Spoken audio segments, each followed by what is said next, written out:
Well, hi, everyone. Welcome to another panel of the International Conference on Policy Diffusion and International Development Cooperation.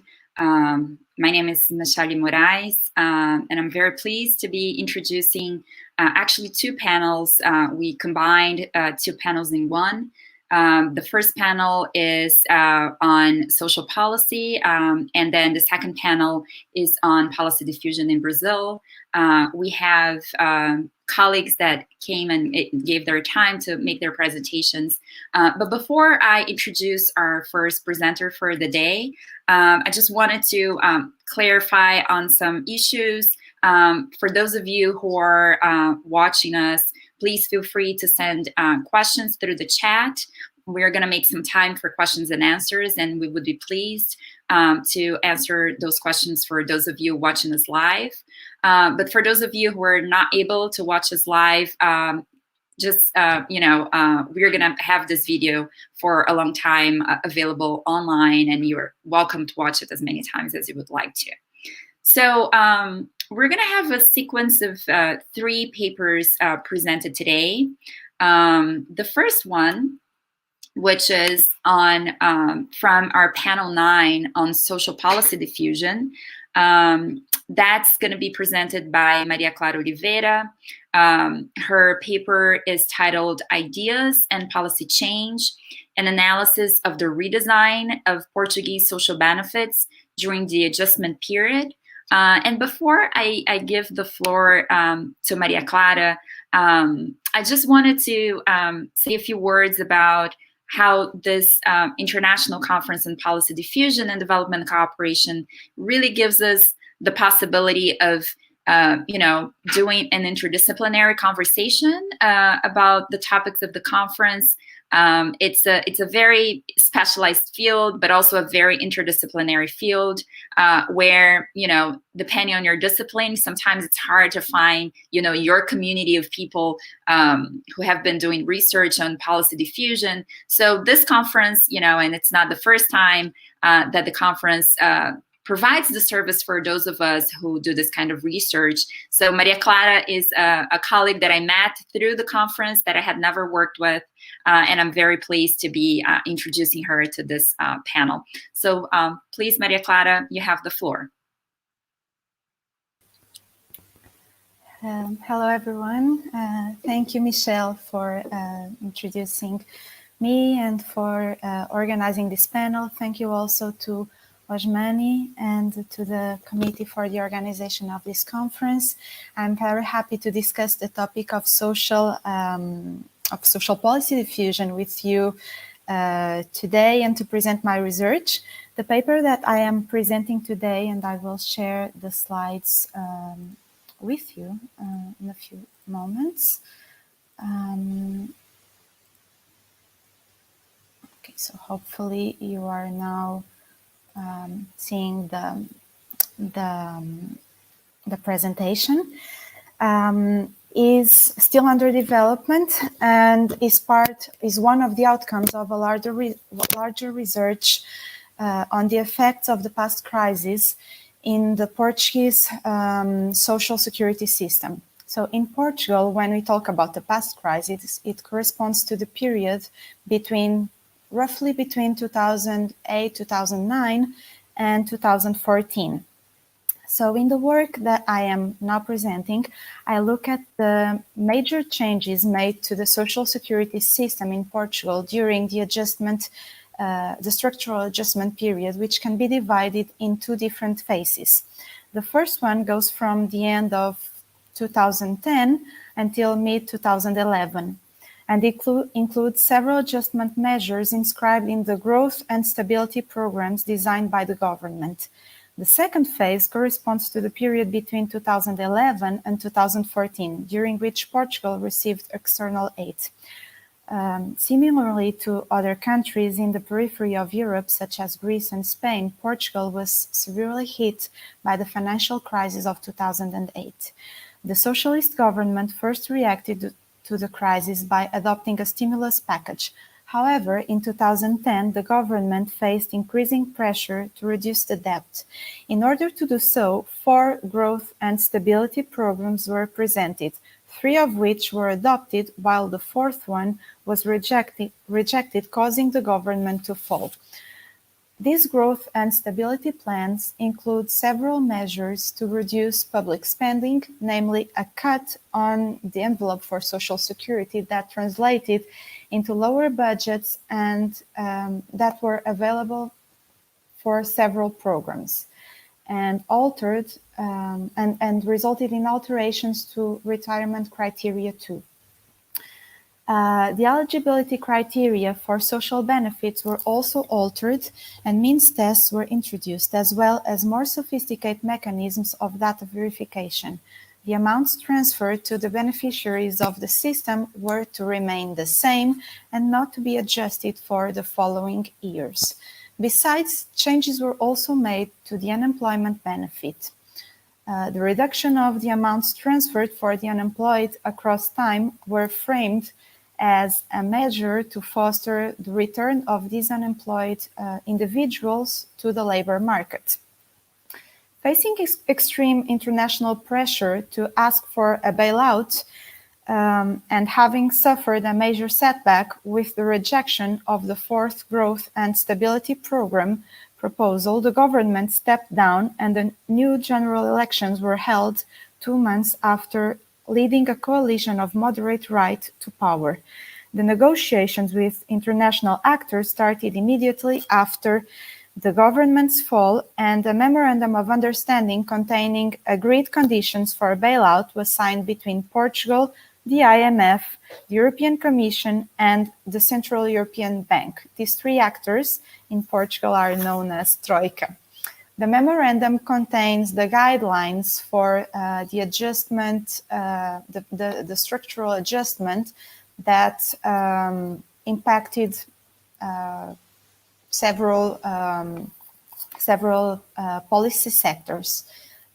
One of the most affected was the Social Security sector. So among the measures outlined in the document, there are a few related to the Social Security system, namely a reduction of the amounts paid to retired individuals who receive more than 1,500 euros per month, an alteration of the pension values, which were to be frozen, and the unemployment benefit was to be revised too. Later that year, the government decided for additional austerity measures, such as the reduction of the unemployment benefit and taxes to be applied to the pensions. These measures go well beyond the ones agreed in the frame of the Memorandum of Understanding. In 2012, new cuts in time and in value were introduced to the unemployment benefit. Besides, the government announced a plan to reduce the contributions to Social Security made by the employers and to increase the contributions made by the workers as a means of compensation. This announcement caused huge contestation and massive demonstration took place, forcing the government to let go of this proposal. In 2013, the government announced a new battery of measures, adjustment measures, that including augmenting the age for retirement, and also taxes to be applied to the disease and unemployment benefits that were vetoed by the Constitutional Court. The court also pronounced against a cut of 10% of the value of retirement pensions proposed by the government. It is important to note that although many of these measures and proposals were presented as if no alternative was available and as a means of complying to international obligations, a huge part of them were not inserted in the Memorandum of Understanding, and some of the external actors even distanced themselves of some of the measures proposed and by the government and acknowledged that what they understood as too much austerity could produce unexpected negative effects. The international support to Portugal So the bailout and the memorandum of understanding and the conditions that were part of it were ended in 2014. And in 2015, the government that was in place during all this period of austerity, which is in between 2011 and 2015, was overthrown, and a leftist coalition came to power. In the field of social security, many of the measures enacted by the previous government were reversed in an effort to allow the system to function closely or closer to what it did before the crisis and the adjustment period. The idea behind this article is to make a contribution in two different ways. The first one is to register the recent evolution of the Portuguese social security system and to examine the effects of the measures adopted during the crisis and to face the crisis. And the second statement is that in order to analyze social policy change, especially social policy change that takes place in the context of globalized austerity, or at least austerity that was implemented across Europe, as we experienced during after the 2008 crisis, it is important to use elements coming from a range of different approaches to public policy, namely diffusion and transfer studies that allow us to understand the international dimension of the crisis and of the response, and allow us to understand the role of external actors, the influence they exert on national stakeholders, the replication of ideas and models, and their translation into national contexts. A second stream of the literature that is used is ideational approaches, which allow us to explain the surface of certain ideas and policy solutions in a given moment, the actors that are responsible for that, and other factors acting as drivers or blockages to change. The approaches that focus on the importance of narratives as to understand how the need for change during this period is framed, and also aspects coming from the historical institutionalist perspective, such as path dependency, the establishment of constituencies that help us explain resistances to change. So this is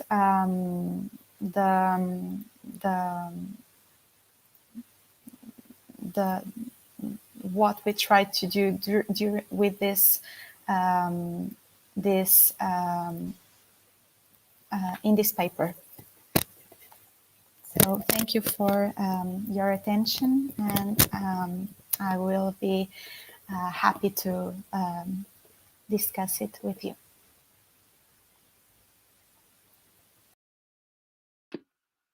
Thank you, Clara, and thank you for sharing with us a little bit of the context of the adjustment in Portugal. I think it's always very interesting to bridge research on the adjustment that occurred in European countries, especially Southern Europe, with the discussions that we have already conducted in terms of structural adjustment, also in the global South. I think I see very little exchange of research perspectives on the different kinds of adjustments that were made, not only across the South, which is what we're used to, but also between the South and some of the European countries that had to go through similar processes, actually. So my question to you is, I think you provide a really good explanation of the context, and we get a really good sense of how things happened, what they involved, what were the instruments that were utilized.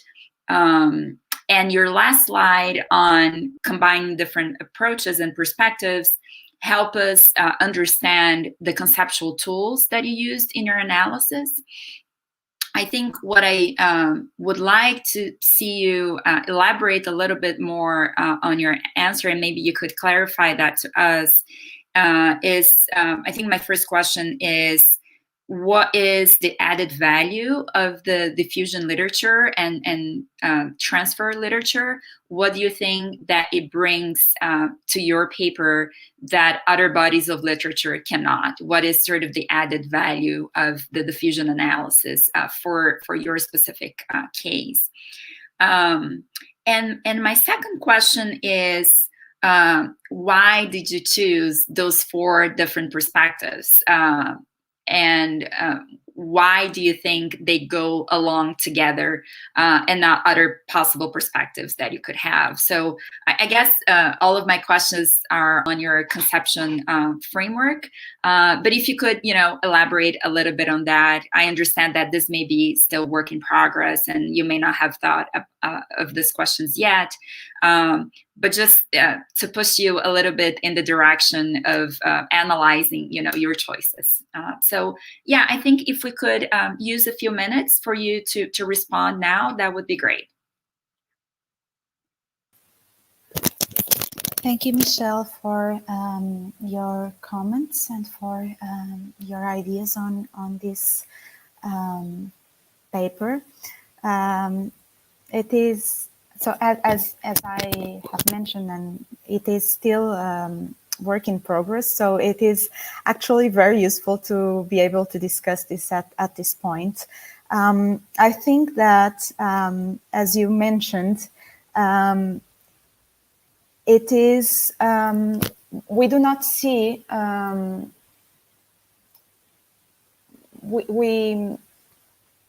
we have a lot of studies that discuss the adjustment period, the structural adjustment in Latin America, and we also have lots of studies that discuss this topic for Europe recently, but we do not see bridges between the two of them. And also we frequently, in terms of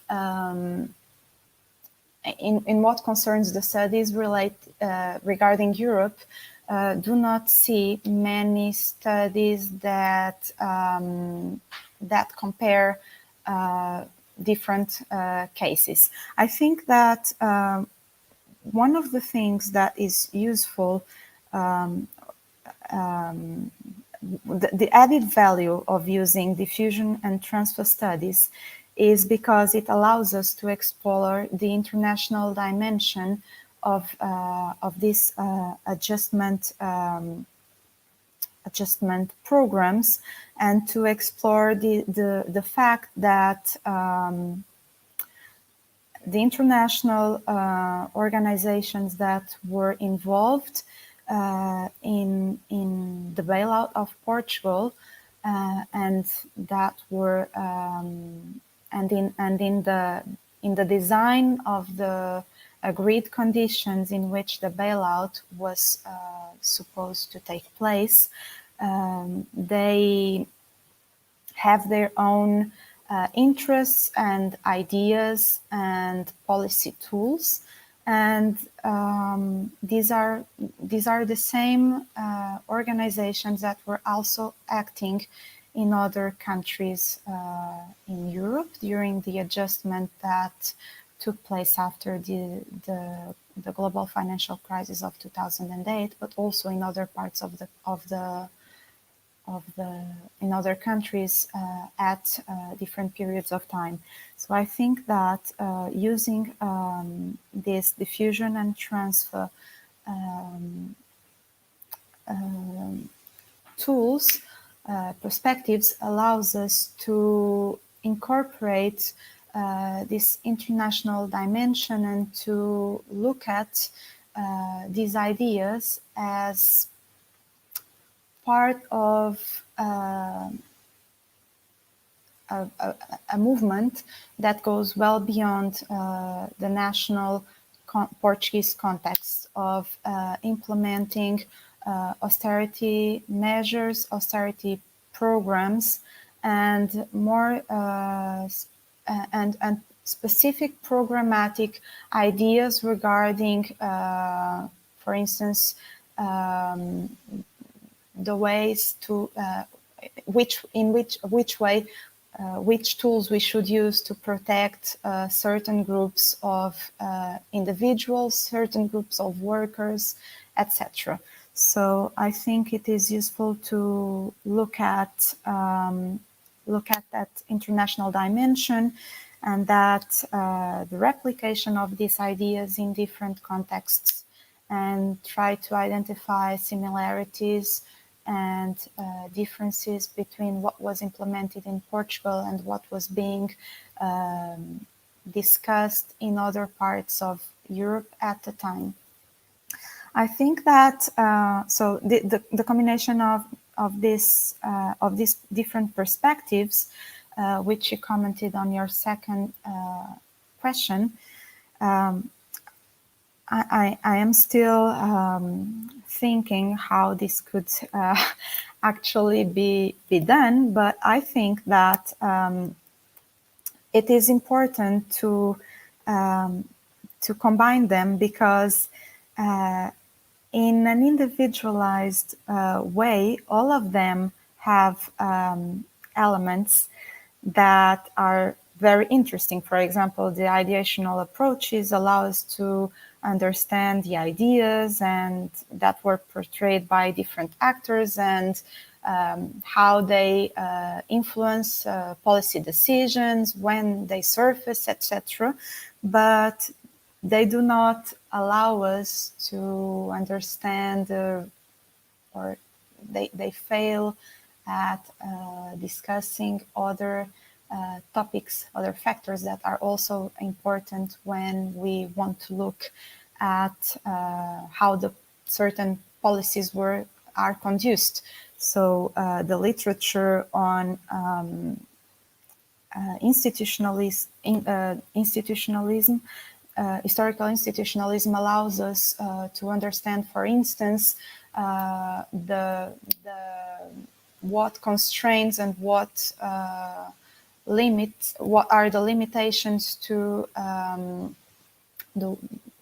which factors can act as a facilitator or as a blockage to change, to policy change, but they do not take into account the ideational part and new ideas. So it is important to try and merge these different perspectives in order to have more powerful lenses of analysis to discuss these phenomena,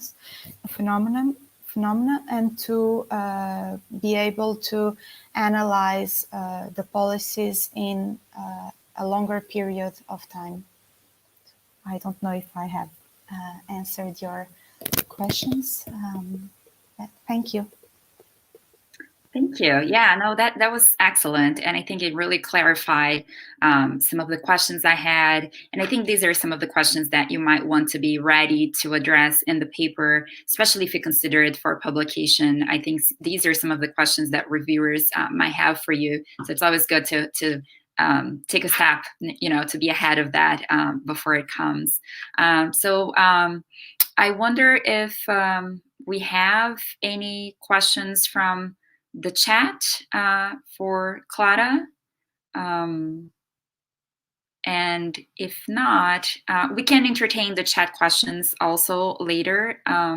So thank you very much, Clara, and just be ready to answer any of the questions that might come from the chat later in the panel. So let's move then to our second presentation for this panel. We're actually now moving to panel 15, which addresses Brazil and policy diffusion. So we have the pleasure to have Ana Carolina Venturini. Her presentation is titled Affirmative Action for Brazilian Graduate Education and the Diffusion of Models Among Schools. Welcome, Ana Carolina, and please, you have the floor. Hi, everyone. Thank you, Shell. I would like to thank for the acceptance of the paper. This paper has some results of my doctoral dissertation that I defended in 2019 about affirmative action in Brazilian graduate education. So maybe I can start with the PowerPoint. Yeah, thank you. So in this paper, my goal is to understand how Brazilian graduate schools looked for models of affirmative action in other institutions while discussing their own policies and during the decision-making process. So next slide, please. So since 2002, we have Brazilian public universities are adopting affirmative action for entry into some academic graduate courses, master's and PhD courses. And but the literature on affirmative action for graduate school in Brazil rarely analyzes how the policies are structured by decision makers and how they really work on a daily basis. So I decided to understand how this kind of policy was structured by the programs and the public universities. And I think the policy formulation and the decision-making process can give us interesting inputs about institutional dynamics and strategies to change the process and reduce inequalities in graduate education and higher education as a whole. Next slide.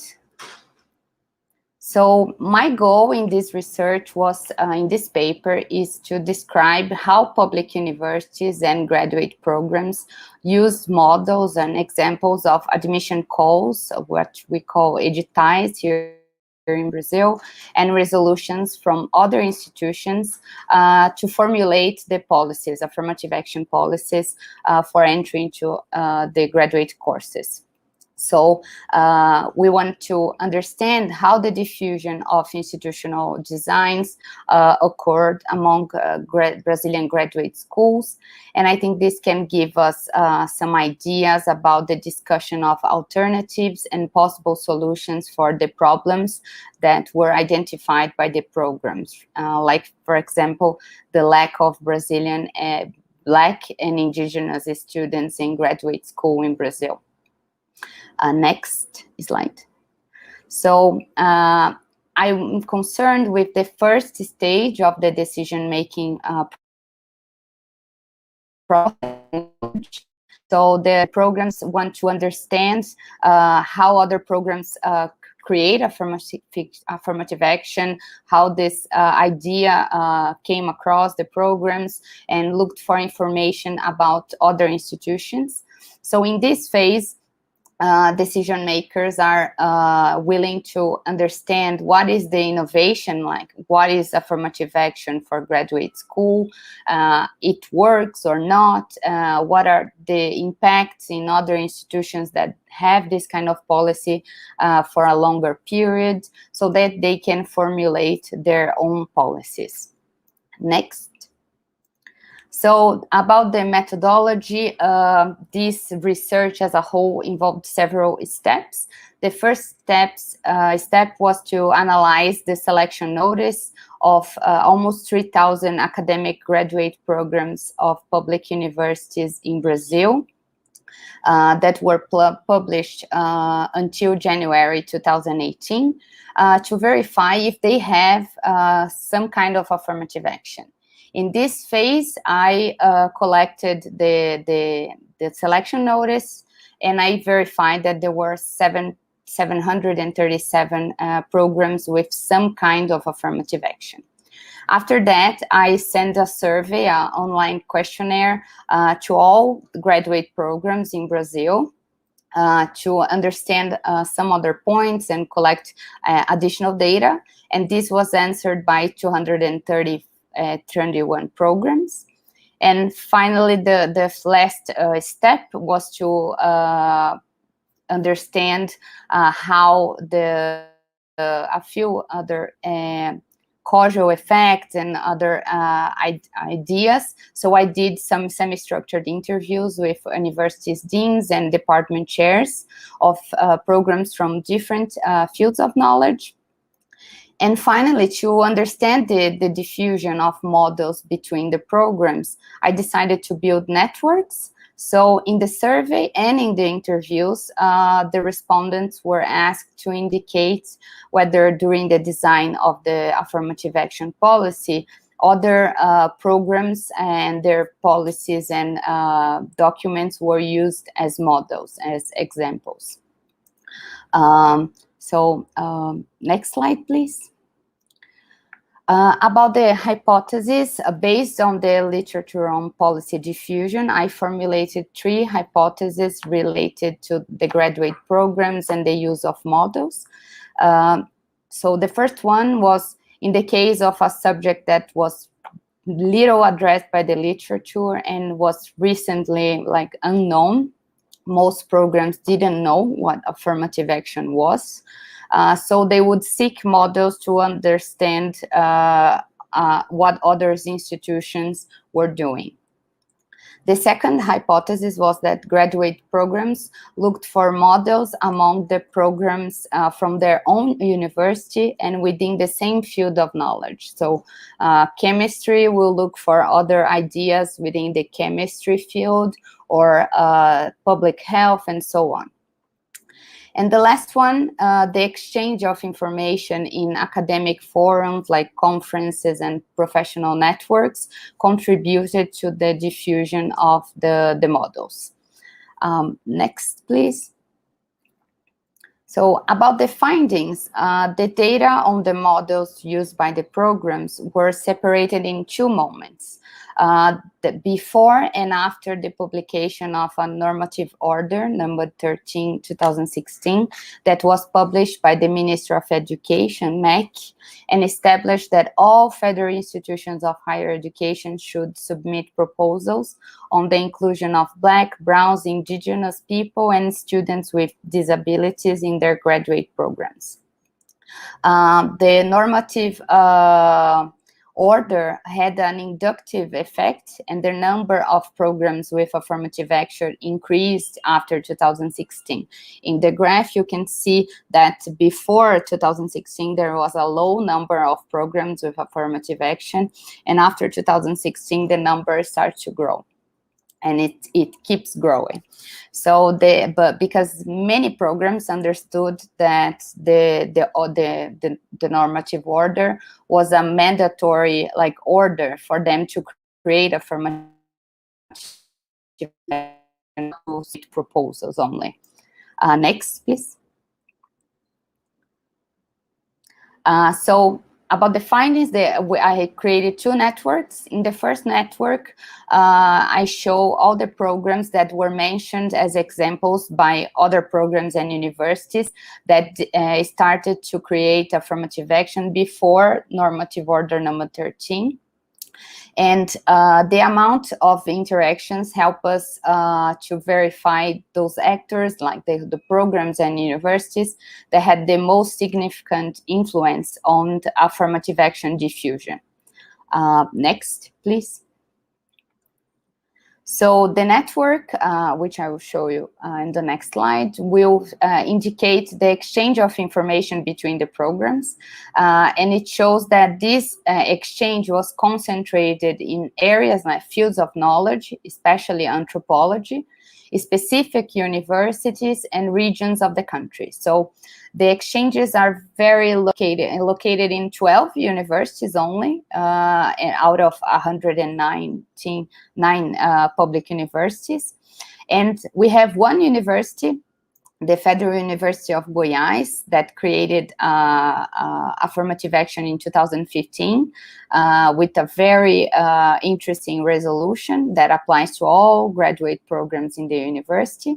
This policy was used as an example by other universities and other programs. because this resolution is considered like the most complete one, because it includes several types of admission processes that we have here in Brazil. So the university took a very long time to understand all the types of admission processes that they had in the university by the different programs, and created a very complete resolution that was replicated by other programs.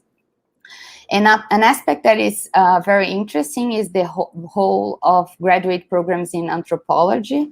The first phase, this before the normative rule, was marked by a predominance of anthropology courses that were recognized by their peers for their excellence. And they influence not only the sub-area, the programs in anthropology, but other courses in the area of humanities and linguistics, literature, and arts. Next, please. So this is the network before the normative order 13/2016. We can see in green the Federal University of Goiás. It's a very important one in this network, and also the sociology program from the University of Brasilia. But we can see a lot of programs in the anthropology area. So many anthropology programs were exchanging information, not only because they are close, from the same region or the same but also because they had many contacts during some congresses and conferences, and they were exchanging ideas about affirmative action. Next, please. So about the second network, after the issuance of the order by the Minister of Education, we can see that the Federal University of Goiás case became more widespread among the programs and universities. Anthropology courses remain important and were used as models, especially those with high CAPES grades, grades 6 and 7, that are the most prestigious programs that are recognized by CAPES, the organization that deals with all the graduate programs and formulates all the policies for the area.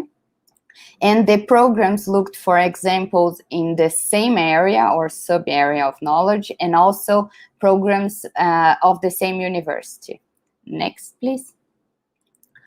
So now we have a bigger network.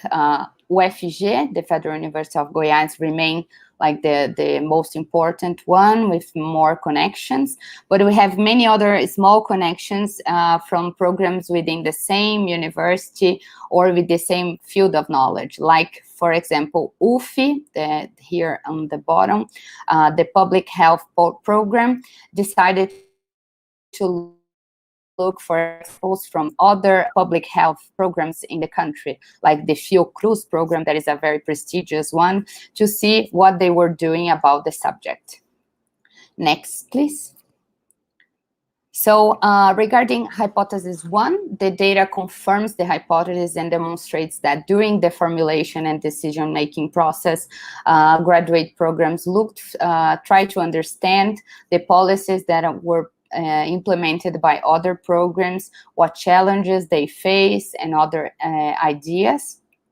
So the network shows that the admission calls and resolutions were used as models and circulated between the programs before and after the publication of Normative Order 13/2016. About hypothesis 2, the data also confirms the hypothesis and show that the examples of other programs in the same area, especially those with high CAPES grades, were used to convince decision-making about the importance of the proposal and to reduce concerns about the decrease of quality.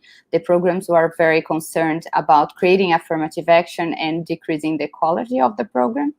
And they also looked for the same field of knowledge within the university and universities nearby in the same region, the same state. Next, please. And about hypothesis 3, the last goal was to verify if the exchange of information in forums and professional networks contributed to the diffusion of affirmative action, because the literature argues that professional networks contribute to the diffusion of new models. In the interviews, they highlighted the exchange of information in forums with graduate coordinators, university presidents, and events held by area associations, scientific conference, and other research networks. But more studies are required to understand which venues played a more significant role in the diffusion process, and also the connection between the models that were used by the university or the program and the program's final decision, what model they finally decided to continue and to approve. So thank you very much. And next slide, I think that's it. I think that's the last one. Thank you very much. And I am looking forward for the comments and questions. Thank you. Thank you, Anna. Very nice paper, very nice presentation. I really enjoyed reading your paper, and you do a very good job in terms of the paper structure. You know, your methodology is very robust. Your data collection is very robust. So you aced you checked all those boxes. And because I think your research is so well structured, and I think because this is a story that needs to be told, I'm going to push you a little bit to try to get your paper even more in shape, especially if you're considering publication, which I think you are. So my first comment is on context. And I'm sure, as you said, this is part of a larger research that you did. I'm sure that you have that information already in that larger research. So I would recommend, and I would like to hear your thoughts on this, on adding a whole section on context. And I think there are two important parts to that context. The first is really explaining the normative order just beyond the footnote that you currently have. So telling the reader the context in which the normative order came to being. If I'm not mistaken, that was the last normative order that was issued by the Ministry of Education before the impeachment process of President Rousseff. So you might want to say, you know, the context in which the order came to be and how that was taken by the graduate programs. And the second important part of the context to me is really telling the reader about the existing backlash, if you will, against affirmative action in Brazil.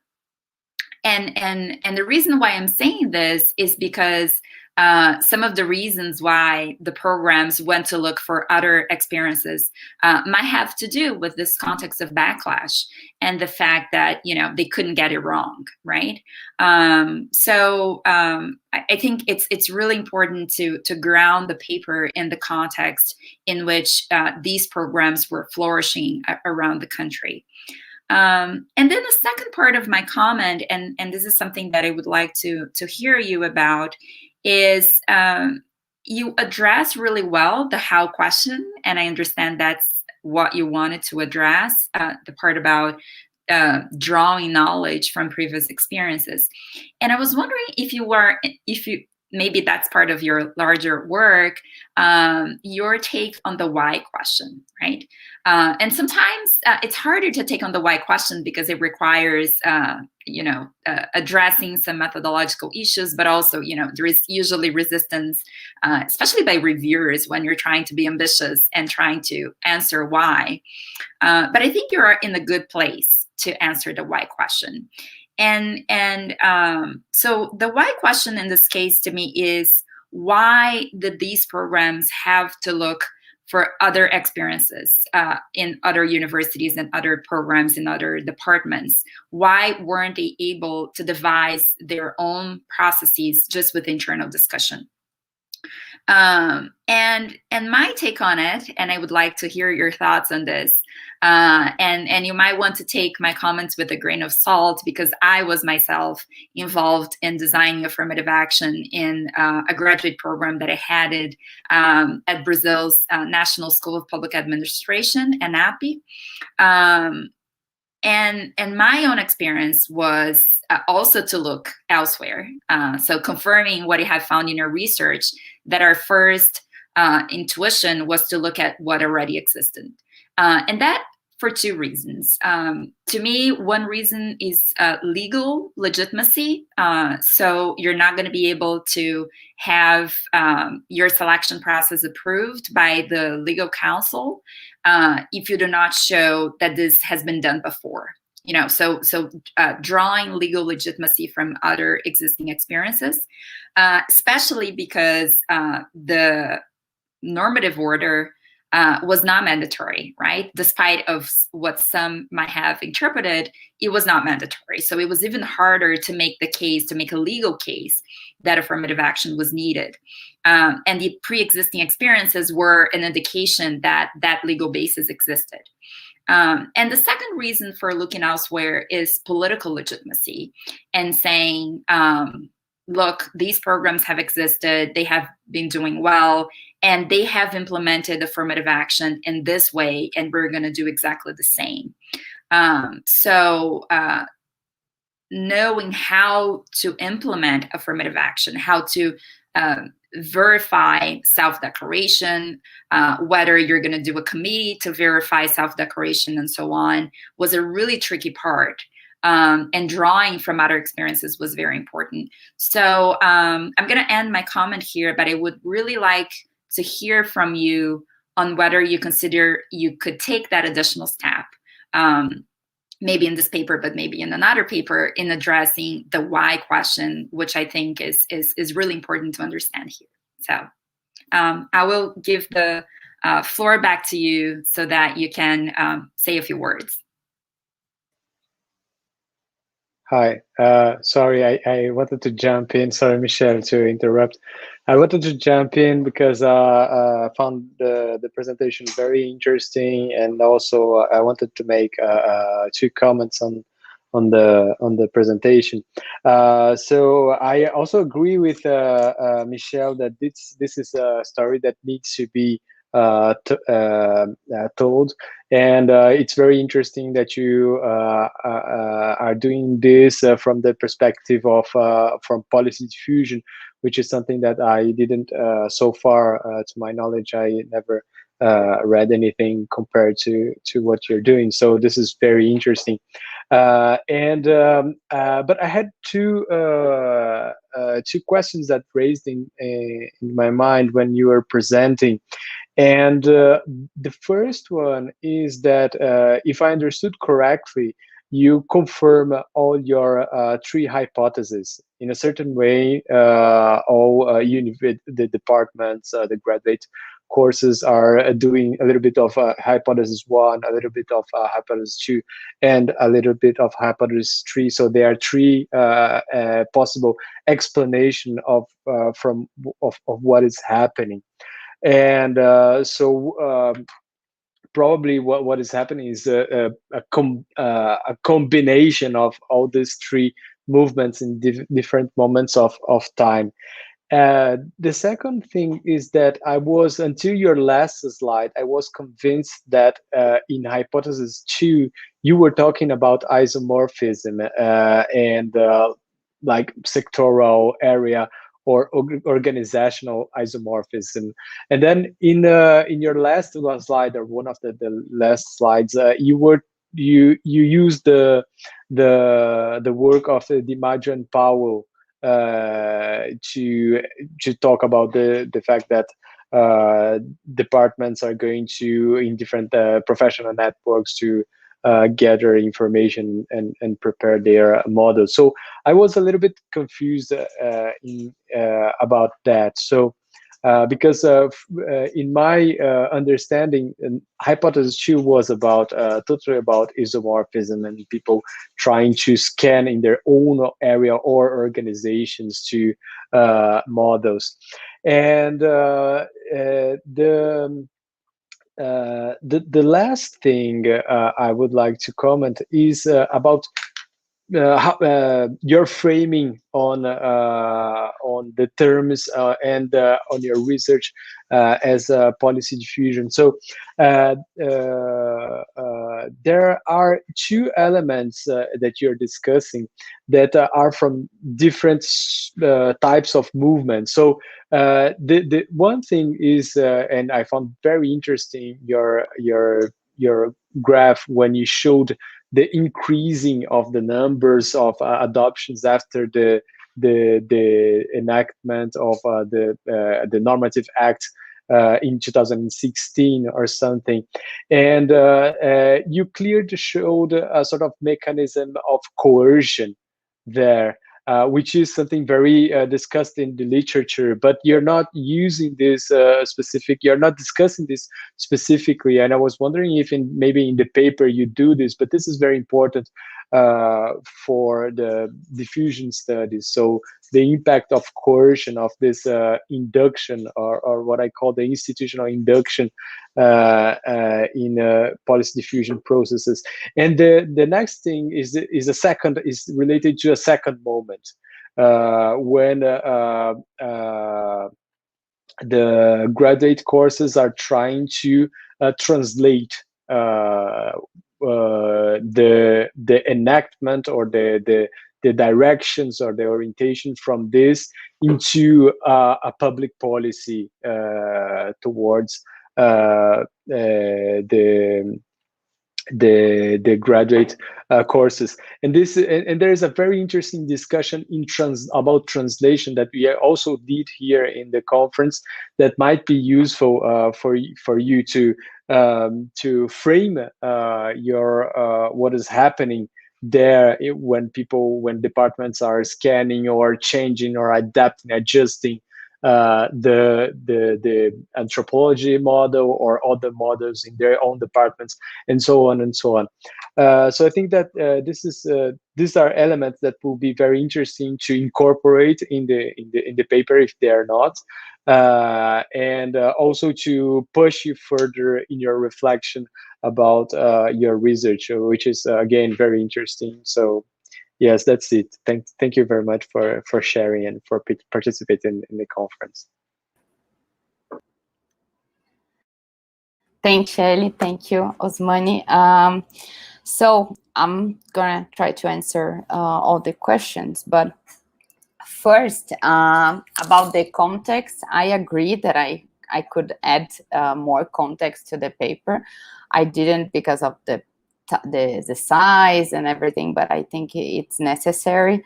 I have another paper just with the context of normative order 13, but I can try to adapt and include some information because I think this is important. It was the last act of the Dilma's government. It was the last day before the impeachment. The Minister of Education did that. Huge pressure on movements and organizations, so I think it's interesting. And also about the backlash is also interesting to try to talk about that. And I think I only included a footnote on the paper, and I think it's necessary to include more information, that's for sure. About the why question, I think I also can include, talk a little bit about that, but what I saw in the research, it was, I think the two things that Michele mentioned, the legal legitimacy, because the legal basis, because the legal councils of the universities were really concerned about the subject and about the possibility of people entering with court acts to try to discuss that, and and the call is considered like null, and we had to start the whole process again. So they were very concerned with that. And also because some of them didn't know what to do. So some universities didn't know how to start. So they were looking to other programs to understand what they were doing and see how they could implement. There is a lot of doubt about the percentage of the quotas, for example, which groups they should address in the policies, like it's just for Blacks, or we could include indigenous, quilombolas, people with disabilities, what groups we will include in the policy. There are many questions that they have until today, but there was a lot of question back then. And the political legitimacy, for sure, because they wanted to show that there were programs, especially with the higher grades, they were doing that, and that the quality was not decreasing. So, for example, the program in social anthropology from the Federal University of Rio de Janeiro, the National Museum, which is a CAPES 7, was really used by several programs when they were discussing the policy, especially to convince professors and decision makers that were not so favorable to this kind of policy, to show, you see, the museum has it. It's a CAPES grades program. They implemented in 2012, and now they in the last evaluation, their grade they keep the same high level of excellence. The students are doing great. So this kind of thing helped them to convince other programs within the same field to show what our others were doing. So this is something important. Maybe I need to make it more clear in the paper. It's hard to adapt a whole dissertation into a paper, but I will try to put more information about that. About the questions that Osmani made. I think maybe it was confused in the presentation, but the hypothesis 2 is really about isomorphism. So I think maybe I make a mistake in the presentation. So I will try to adjust that. And about the framing as policy diffusion, as I mentioned, I didn't explain so much about the normative order, so maybe I could use this movement about coercion to explain more about this inductive factor and how the order really helped pushed programs to do something about the subject, but I didn't use in the paper, so maybe I can try to work on that.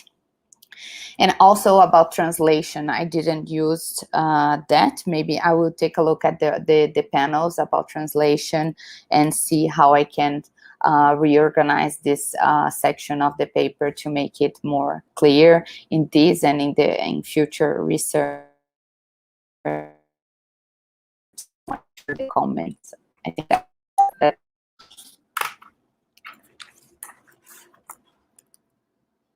Thank you, Anna. That was really fascinating, and thank you for addressing all of our comments. I think this is a really strong paper, and I think with a little more work, you can get it out for publication. So, and we can, I'd be happy to talk to you after at some point about my own experience. So next, we're gonna have Clara Oliveira back to present a paper that she wrote with Renata Bichir.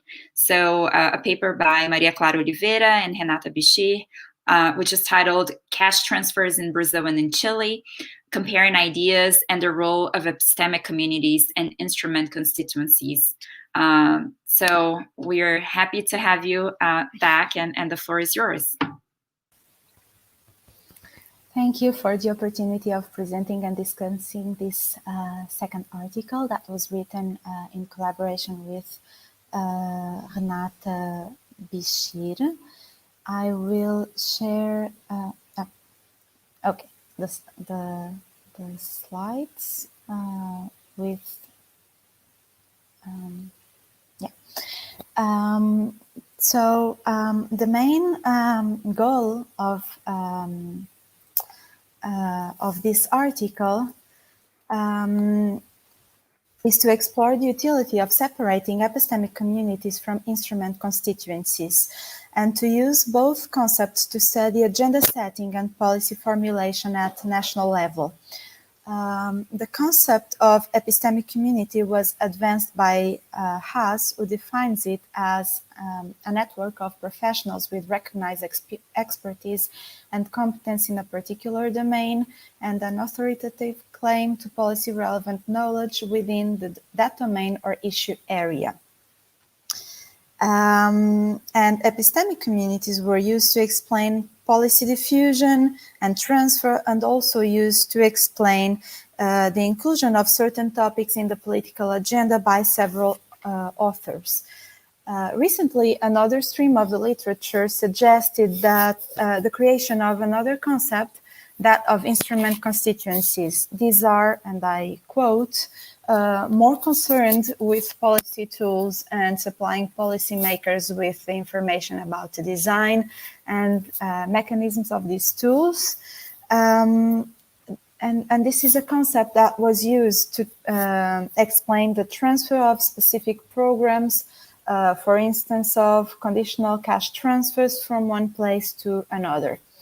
So one could say that while the first group focuses on ideas as a problem and acts in order to place a certain topic in the agenda, the second group, that of instrument constituencies, gathers around a specific instrument or a specific solution, ideas as a solution, that it promotes. Next slide, please. As I mentioned before, these two concepts were used to explain transfer and diffusion, and the concept of epistemic community was also used to examine agenda setting and policy formulation. The use of the concept of instrument constituency to study agenda setting and policy design was suggested in these two texts that you can see in the PowerPoint, Bella and Hallett and Bella and other authors.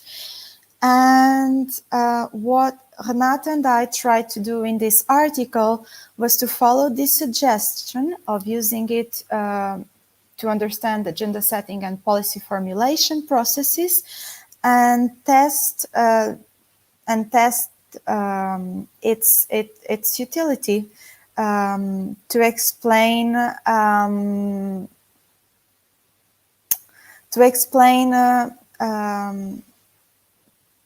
not just transfer processes and processes that are happening in international arenas, but also to examine what happens once we look at the decision-making process taking place within a specific administrative unit.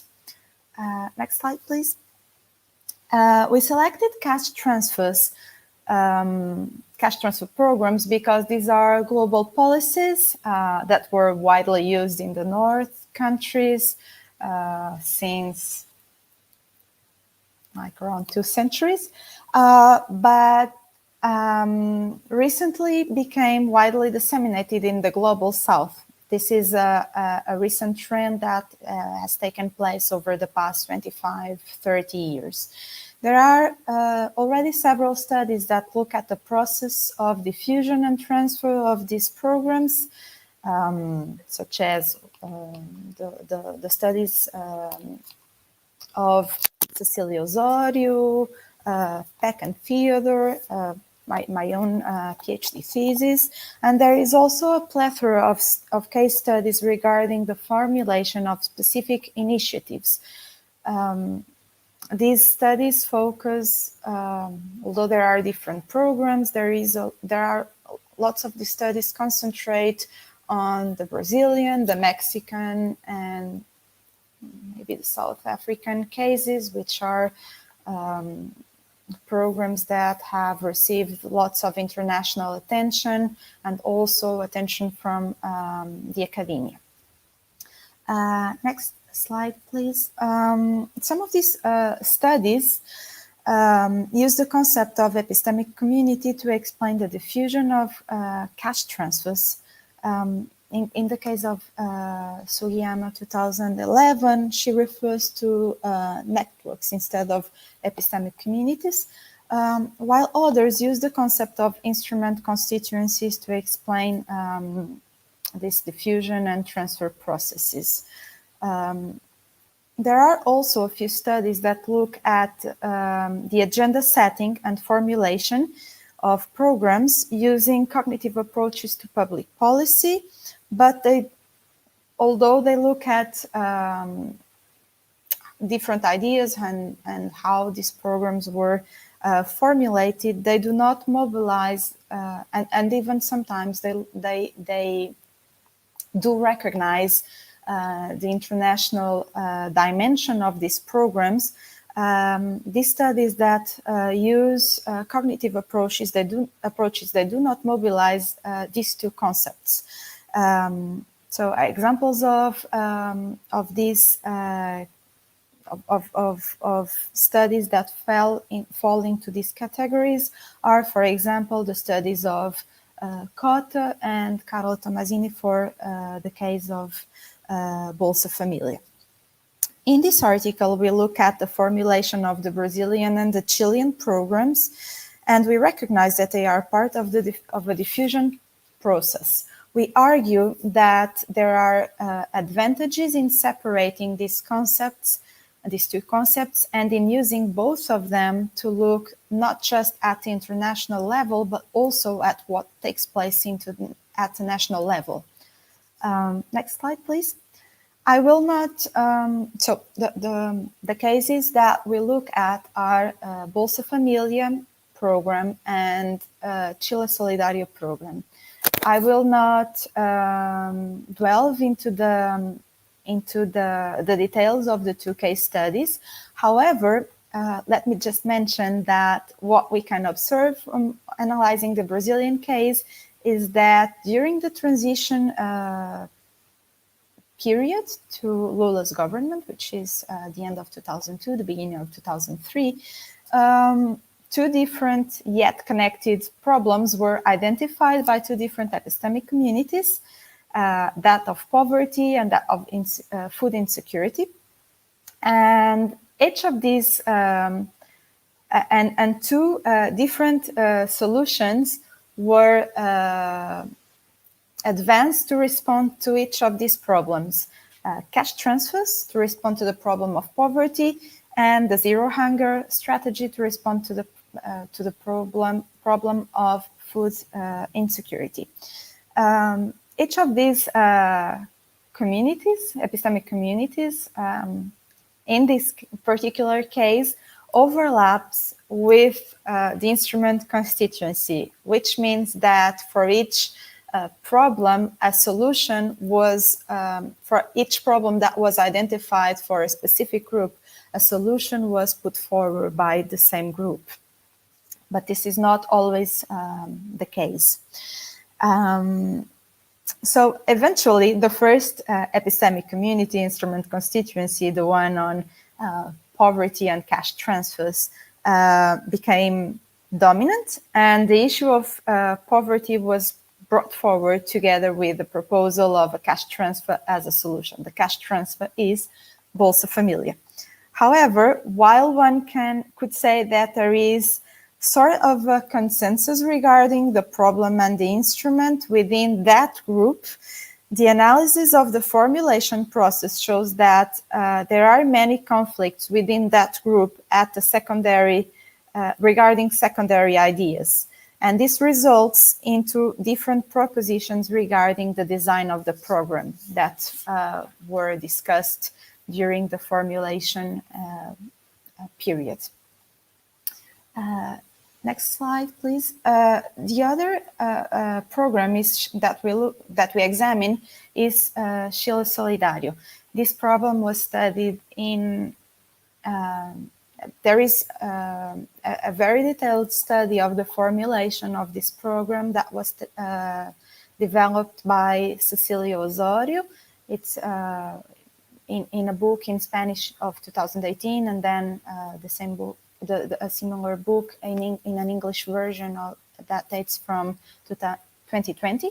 And I will not go into the details of the formulation of the program here because we do not have time for that. But what we can see from the analysis, what is relevant from the analysis of Chile Solidario for our discussion here today, is that the persistent extreme poverty was identified as a weak problem by an epistemic community, and that the solution to this problem was advanced by a well-established and dominant instrument constituency that favored the use of cash transfers.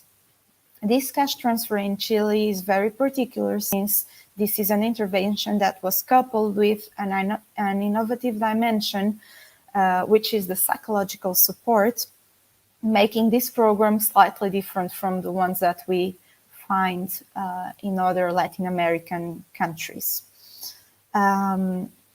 We can also, by looking at this program, we can also, at the formulation of this program and later at how this program develops across the time, what we can understand is that there is, again, a consensus regarding the use, or a huge consensus regarding the use of cash transfer, but there is variation in what concerns the secondary ideas regarding this specific proposition.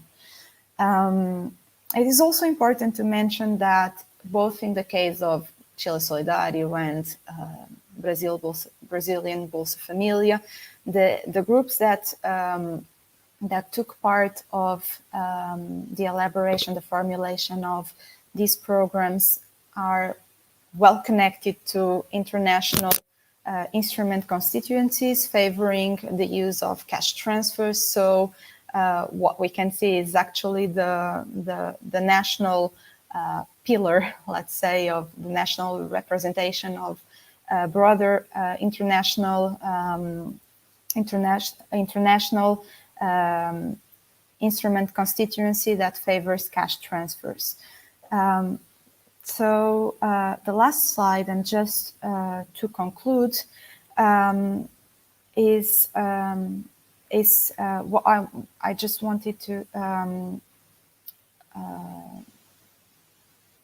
say that this article, in this article, we tried to demonstrate that it is useful to separate the two concepts, the use of epistemic communities from the one of epistemic community from the concept of instrument constituency, and that it is possible to use them and useful to use them, not just to understand what happens during the traveling process of a policy, of an idea, but also to try to understand how ideas regarding problems and solutions and models enter national agendas. So I think that's it. Thank you very much for your attention, and I look forward to further discussing this topic with you. Thank you. Thank you. Thank you, Clara. I'm actually gonna move on to Osmani for him to make his remarks first, and then I have also a few words to say. So if you wanna bring Osmani to the forefront. Great. Thank you, Michele, for handing over to me. Thank you, Clara, for the opportunity of reading your work. It's not the first time I'm reading your work. I'm very happy to continue this dialogue with you. For those who don't know, I participated also in the PhD thesis committee for Clara a few years ago, and had the opportunity to read her full thesis, and I'm very happy to see how she advanced in this discussion, especially considering that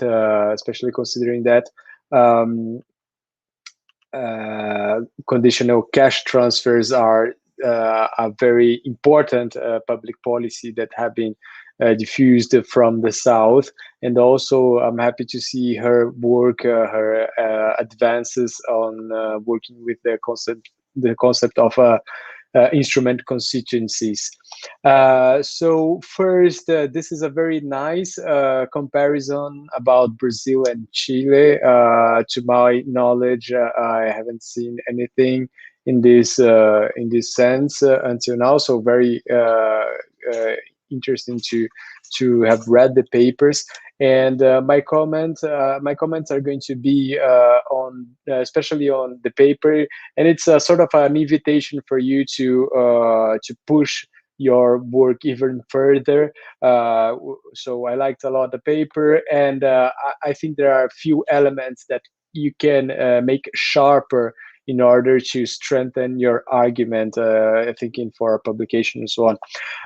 So I have two main comments. My first main comments is related to the agents. So you're dealing with groups here, collective agents that are pushing either problems or solutions for public, for governments. And I understood your the use of instrument constituencies, epistemic communities, and your theoretical claim, which was in the beginning of the paper and in the end of the paper, also in your presentation as well, of the importance of bringing these two concepts together.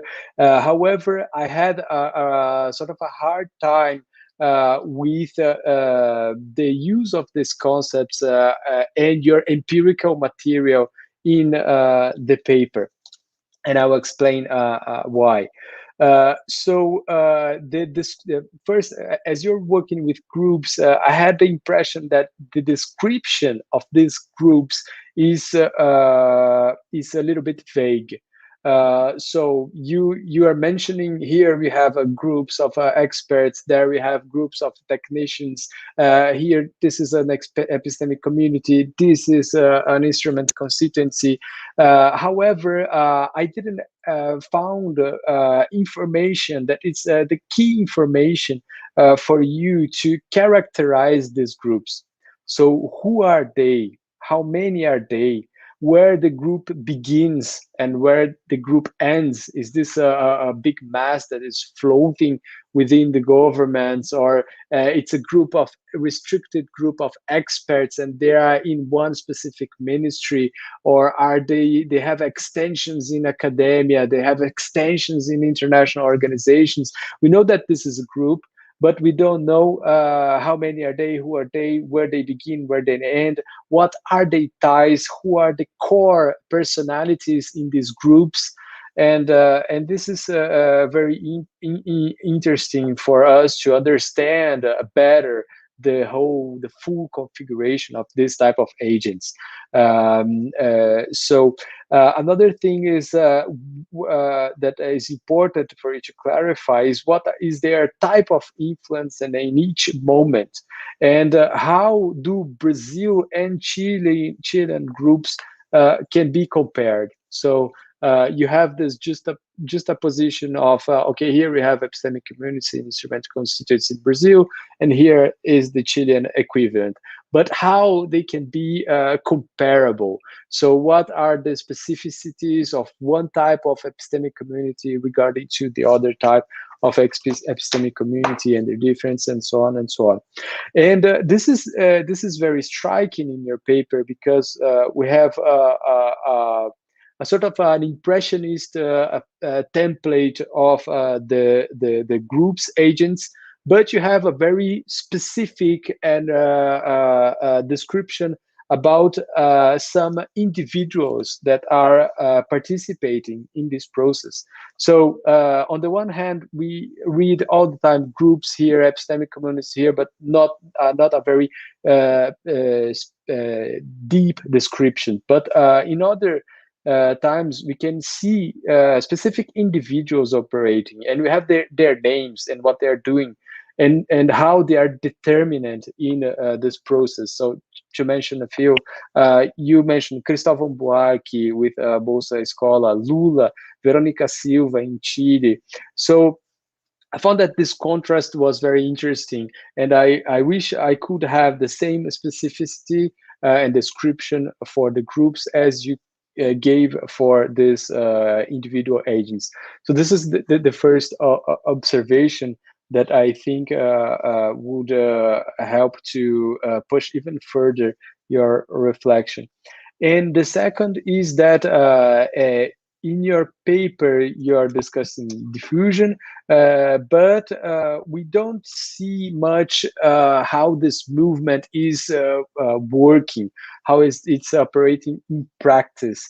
So in your presentation, you mentioned about the global a dimension of conditional cash transfers and so on and so on. But your paper is more focused on the local, on the intra-federative diffusion. You're dealing with something that I called in my research sort of a scaling up process of policy transfer that begins in the local and then moves to the national. But we don't have evidences about how this process is going, how the ideas are being diffused. So, for example, how ideas are being taken, or how they are being sold, or how they are being stolen, and so on and so on. And this sort of more political dimension of the diffusion process, which and this would be very interesting for you to bring it to the discussion, or to clear in a revised version of the paper. And just another very brief comment, which is related to the idea of separating, and maybe I'm wrong in my reflection, the idea of separating policies as solutions and policies as problems. Please forgive me if I'm interpreting your work wrong, but I really have this image of people on the process of diffusion, that when they are trying to persuade a government to adopt a certain type of solution, that they need to claim that there is a problem. So I think that problem and solution in the narrative of agents are often strictly intertwined. So please correct me if I'm mistaken in your cases of, or how are you observing this, or how this is being presented? So because this could have a very significant impact on your distinction between epistemic communities and instrument constituencies. You say that they can overlap, but I really wanted to see in the movement, or their discourses, or so on and so on, how this is being distinguished, and so on and so on. So that's it. I'm going to stay here with my comments, and thank you very much for the opportunity. Again, I enjoyed a lot reading the paper, and I think it has a lot of potential, and thank you for sharing with us your most recent findings and reflections. Thank you. Thank you. I just wanted to say a few words, adding to what Osmani has said, and it's going to overlap a little bit with his approach. As you might know, my first book is on conditional cash transfers, although in my research I compare Bolsa Familia to a program in Bogota, Colombia, to a program in New York City, which was called Opportunity New York City. And I'd be happy to share the chapter on Bolsa Familia with you. So in my analysis, and of course, my research questions are very different. I'm actually looking at how conditional cash transfers relate to education policy. So my approach is really with a focus on the educational aspect of CCTs. But in my framework, I rather use advocacy coalitions. So my theoretical framework is also a little different from yours. But what I observed in the case of Bolsa Familia by using advocacy coalitions is that the Bolsa Escola community or group, as you call it, is different from what became the Bolsa Familia Advocacy Coalition, right? So I think it would be important in the Brazil case to see how those two groups interacted, because Bolsa Familia drew from the Bolsa Escola model, although not entirely, which I think is a specific feature of the Brazilian program in comparison to the Chilean program. And the other aspect is, it seems to me, and you know, that's what I sensed in my research, that the Bolsa Familia coalition or instrument constituency, as you call it, was not there when Lula decided to create Bolsa Familia. So this was a coalition that had to be formed when that decision was made. And it was made, and you probably found that in your research, after, you know, the famous meeting that President Lula had with the World Bank, where there was the suggestion that Brazil should consolidate the different cash transfers and make it into a single and robust one. So by the time Bolsa Familia was adopted, the group of people in support of that solution was not necessarily an organic group, right? It became a group once the policy had to be formulated. So, you know, I was wondering if this is something that you came across in your research, and how that dialogues with your ideas and your own concepts. So that was it. If we could give Clara a few minutes to hear back. Please, Clara. Thank you, Michelle and Osmani, for your comments and suggestions. It's very nice to hear your thoughts on this work that Renata and I have been developing. Let me try to briefly get back to some of the questions that you have raised. Firstly, let me answer Michelle's question about the differences between Bolsa Escola and Bolsa Familia. Yes, I think that, as you mentioned, well, Bolsa Familia draw on the experience of Bolsa Escola.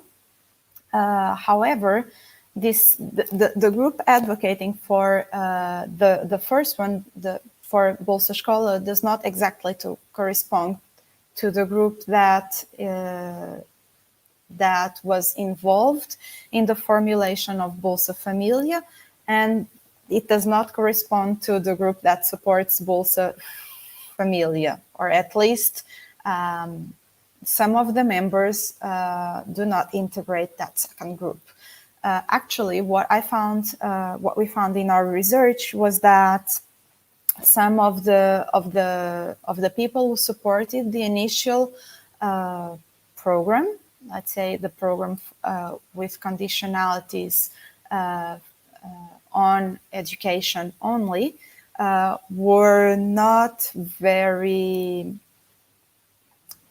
happy with the transformation with the format of the second program, and were actually well, there were actually some at least some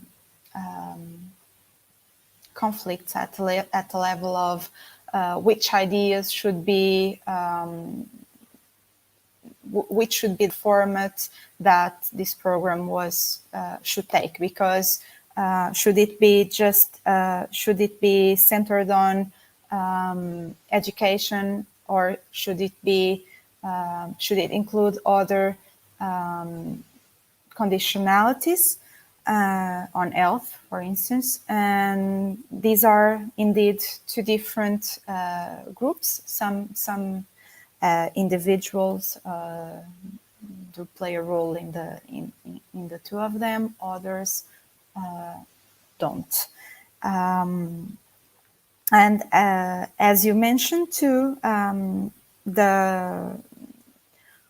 during the initial meetings of to discuss social policy and how to conduct social policy, there was not exactly a group supporting Bolsa Familia. There were conversations regarding the need for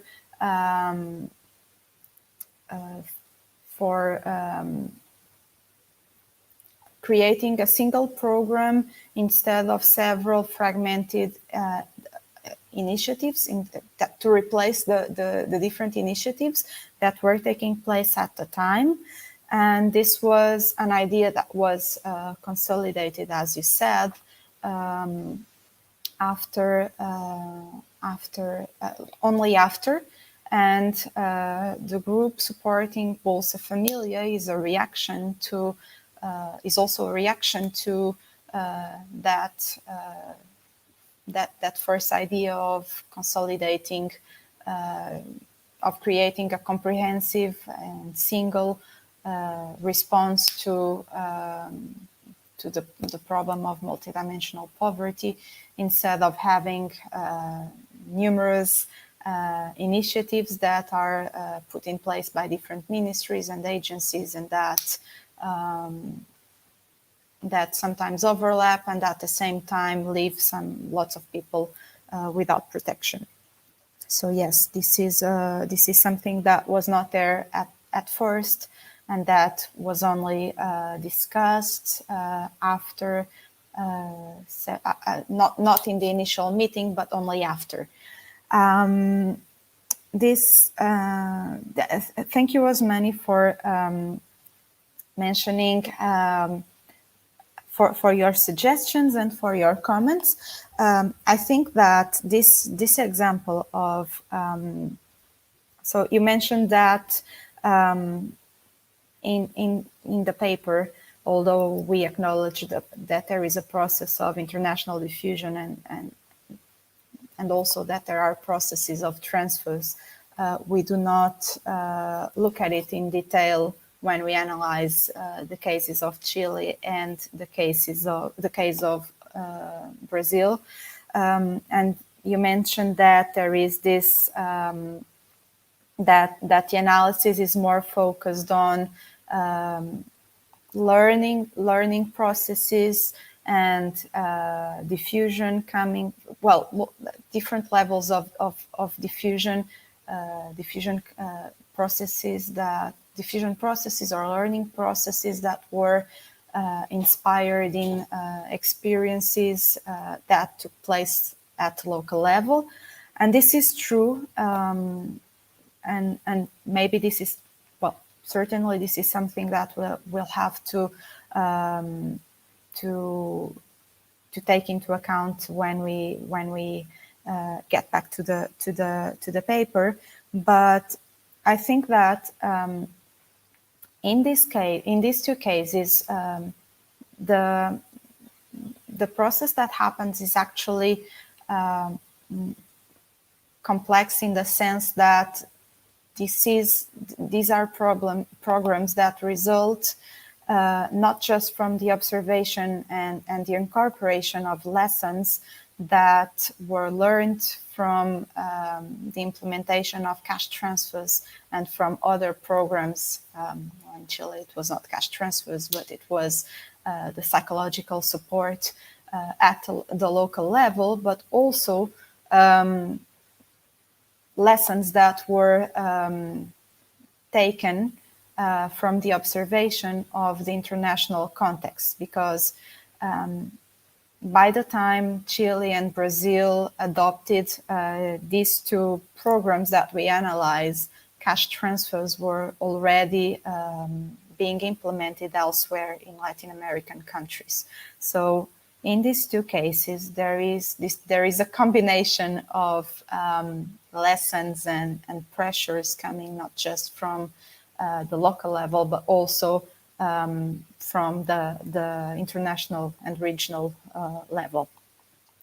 I do agree that it is important that we advance in the description of the groups, and I do agree with you that although we mention the importance of these groups, we can also identify specific individuals that are very important in acting and in taking these ideas from the local level into the national level, and also lately from the national level in Brazil and in Chile, elsewhere, taking these ideas and inspirations elsewhere to other countries and even to serve as a channel to international and regional organizations acting on this topic. So I think that one of the things that we will have to take into consideration in a more advanced version of this paper will be to include a more detailed description of the groups and to detail the characteristics that will have to be observed in order to say that this person or this organization is a member of an epistemic community or is a representative of an instrument constituency. Yes, I do agree that very often solutions and problems are when you are trying to sell an idea, to sell a program, to sell a model, these two can often come hand in hand, solution and problems, or a problem to this specific solution. However, I do think that the problem of poverty and the identification of poverty as a problem and as something that has to be to have a solution comes and that was inserted in the international agenda and in different national agendas and regional agendas comes before this experience of with cash transfers and this dissemination of cash transfers in the global south. So I think that there is an epistemic community that has identified this specific problem, poverty as a specific problem, and has acted on placing it in different agendas without actually conveying a solution for it. And as we have seen, there are multiple solutions and policies and programs that have been enacted to try to mitigate poverty. And when we look at cash transfers, although they have been widely used with the specific goal of fighting poverty and when we look at cash transfers, conditional cash transfers specifically to try to contribute to the development of human capital and to fight poverty at immediately and also future poverty. They have also been used to address other problems and to address poverty plus other problems that were identified. So, for instance, there are programs that were used in Mozambique and in I think I'm not sure, but I think it was Burundi that were used to demobilize soldiers after the war was over. Or so I don't think that this is, although poverty is one of the aspects that might be treated with the use of cash transfer, this is not the only goal that sometimes there is used. So I think that I will end it here, but thank you very much for all your comments, and we will take them into consideration when reviewing the paper. Thank you. Thank you for addressing our comments so much in detail. And I'd like to thank all the panelists for today, Clara, Ana Carolina, and also Renata, who was not able to make it and be here with us today. Thank you to Osmani, especially, and Miwa for such a great organizing of this conference. It really warms my heart to see that we were able to get together regardless of the difficulties and regardless of, the challenges of current times. As I said in the beginning, I think this conference provides to many of us a safe space to be discussing issues that do not necessarily fit in a specific discipline. And it's a great environment for collaboration and for exchange of ideas. So thank you, Osmani. Thank you, Miwa, for your excellent work. And I will, if Osmani is still around, I would like to hear him a little bit just before we say goodbye.